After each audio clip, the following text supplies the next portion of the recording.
YouTube channel में आपका स्वागत है। यहाँ हम आपको विभिन्न विषय पर रोचक और जानकारी युक्त विषय पेश करते हैं। जिन लोगों ने अपना शरीर साध लिया है वो होते हैं साधु, संत, फकीर। इन्हें आप तपस्वी भी कह सकते हैं। ऐसे लोगों ने शरीर साधते समय अन्न पर बहुत काम किया। ये लोग जब उपवास करते हैं तो सही मायने में उपवास होता है। लेकिन हमारे देश में उपवास करने वाले और भी कई लोग हैं। उनमें सामान्य भक्तजन बहुत बड़ी संख्या में हैं। कई लोग तो एक सप्ताह में इतने दिन उपवास करते हैं कि दूसरे उनकी तारीफ करते हैं, और आदमी उपवास भी तारीफ सुनने के लिए करने लगता है।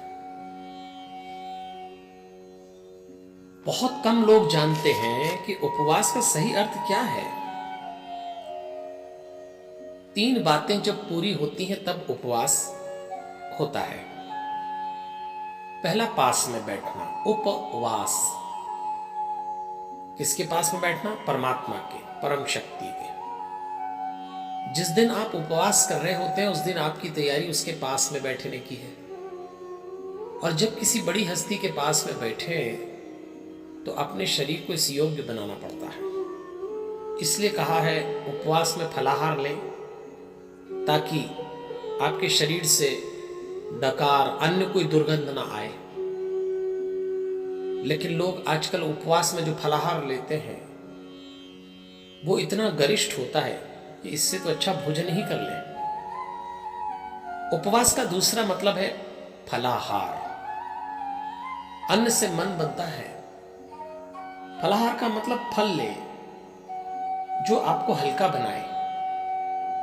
पर अब तो पता नहीं क्या क्या लिया जाता है उपवास में। और तीसरा, उपवास का जो सबसे महत्वपूर्ण कारण है कि जब आप थोड़ा अपने शरीर को भूख से परिचित कराते हैं, सामान्य अन्न भोजन नहीं लेते हैं, तो भूख के कारण आपकी शक्ति केंद्रित हो जाती है। उपवास का महत्वपूर्ण यौगिक कारण है अपनी शक्ति को एक जगह केंद्रित करना। तब उपवास फलदायी होता है। तो जब कभी उपवास करें इन 3 बातों का भी ध्यान रखें। कोई उपवास कर रहा होगा, कोई अतिरिक्त पूजा कर रहा होगा, कोई जरूरत से ज्यादा मंदिर जाएंगे, और कुछ लोगों की शाम नृत्य में गुजर रही होगी। उत्सव इन्हीं 9 दिनों से दस्तक दे चुके हैं। अब आने वाला प्रत्येक दिन एक त्योहार है, एक मस्ती है, एक आनंद है। इस समय 2 बातों का ध्यान रखिएगा।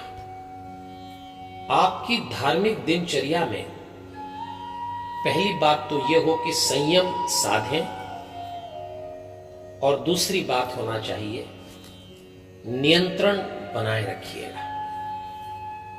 संयम और नियंत्रण में बारीक फर्क है। संयम भीतर साधना पड़ता है, नियंत्रण की घटना बाहर घटती है। चूंकि इस समय बाहर का वातावरण उत्सव में डूबा हुआ होगा, तो आपको अपने नियंत्रण में अनुशासन और सावधानी दोनों रखना है।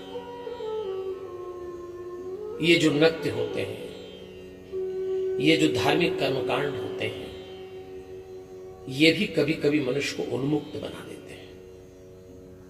और सावधानी नहीं रखी तो गलत रास्ता अपना लेंगे। अनुशासन तोड़ा तो हो सकता है चरित्र पर छींटा पड़ जाए। इसी तरह संयम भीतर घटना चाहिए, और संयम का मतलब होगा होश और संतुलन। अवेयरनेस बढ़ाने, प्राप्त करने के तो ये 9 दिन बड़े शुभ है। लेकिन ध्यान रखिएगा, नवरात्रि की एक एक कथा संतुलन की कथा है। कैसे देवी ने अपनी शक्ति के संतुलन के लिए 9 रूप रखे। कथाएं आपको पता लग जाएंगी, लेकिन आप इन 9 दिनों संयम और नियंत्रण इन पर काम करते रहिएगा।